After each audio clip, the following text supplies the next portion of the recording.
Hi,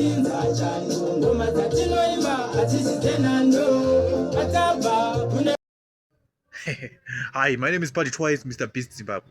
We are broadcasting live from our Party Twice studios. Panapa Party Twice muzanya dzese waiting amatwimana ose enyika.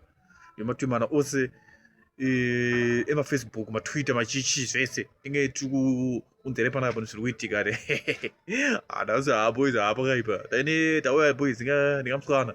Mongona ma picture chwandaisa ba. Ndingamsukana kanetsa boys kaita basa kukechesa kaanta age boys. Kaita basa kuita si. Kuita basa kukechesa nje. Kita basa kukechesa ma driver boys. Kaipa. Iwe yes boys. Yatenderedzwa nakumusoro vanhu vachirohwa mari boys. Vachirohwa mari boys. Vanoti kana kuzi boys kuzi boys iri remarori iri kuti kana rikaita madhiri kana rakakecha kubva kati ne 16 years itonipa 5 wire kana usingadi ndokuendera kupolisi. Fakaipa boys.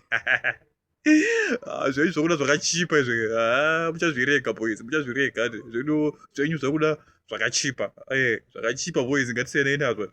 Zvakachipa ngatisiyanei nazvo boys mukoze munokuwara mubhora. Saka tudzewo mafungiro enyu nenyaya iyi. Tudzewo mafungiro enyu kuti muri kuti chiyani. My name is Patrick Twice, Mr. Beast Zimbabwe.